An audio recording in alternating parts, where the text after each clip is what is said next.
reflect on Pepper's day and that first snap right away, seeing him closer to the ball to fill that gap, what you're looking for from him? Yeah, as I said, the whole defense, they played great team defense. They, I mean, not even a stance misalignment. Their feet were perfect.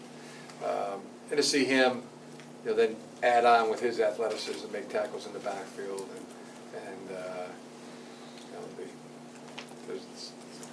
cut off the opportunity for the team to get on the edge was very effective for us. And it had the fantastic punt return too. I thought that was a brilliant return he had. Coach in the middle there, Adam. Coach, does O'Korn and Morris and Malzone all getting a drive mean that the competition for the backup quarterback spot is still ongoing, or have you settled on backup? No, we're just gonna keep going. Just keep going, and it's a very good positive.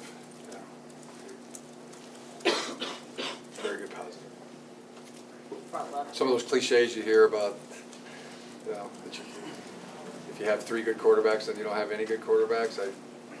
That's never resonated with me either. So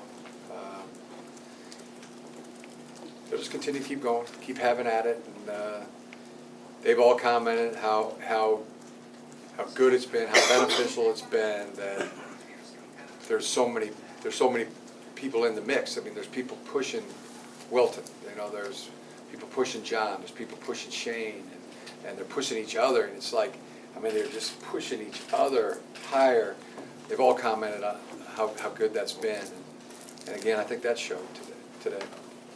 Front left here, Mark. What can you tell us about other injured starters? Lewis, Braden, Devion, Taco? Jordan Lewis, that was my decision not to play Jordan today. He's been working through something the last couple weeks, and it's healed. It really is. He's done a marvelous job of getting himself ready to play. But my decision not to play him in this ball game. Same with Ben Braden, and then Taco has an ankle. We'll see how serious it is.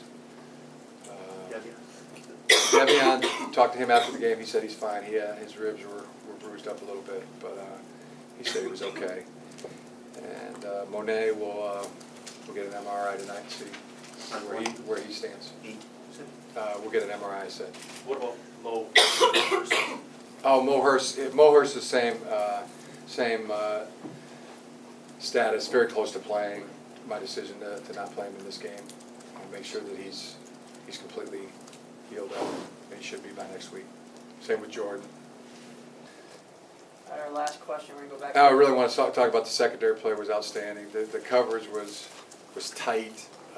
2 interceptions for touchdown, and that was you don't see that very often.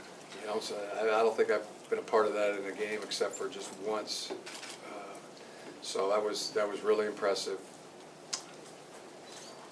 And I thought they were communicating well in the back end, and again they were really right with their eyes and they were right with their feet in the secondary all day. Our last question in the back left, Trevor. The offense was 7 for 7 on 3rd downs today. Can you touch on what you saw from the unit in those situations? Yeah, the protection was outstanding all day. I mean, that was a very attacking, aggressive defense that we saw today. Man-to-man coverage. Our guys were getting open by a step, and the quarterbacks were putting the ball a foot in front of the numbers. John O'Korn had a great slant route to Eddie McDoom, and I thought Eddie got grabbed coming off the line of scrimmage, beat the tight press coverage. And that's something for a freshman that you're not going to see a lot of. Freshman working against tight man pressure, getting grabbed, in the middle of the route and still making the tough catch. And John put it right there, right at the shoulders, foot in front of the numbers, just where you want it. Same with Wilton.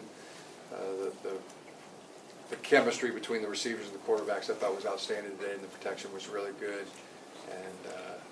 And the running game was setting up a lot of the play action. So everything, the precision was extremely well. I think that's what led to that.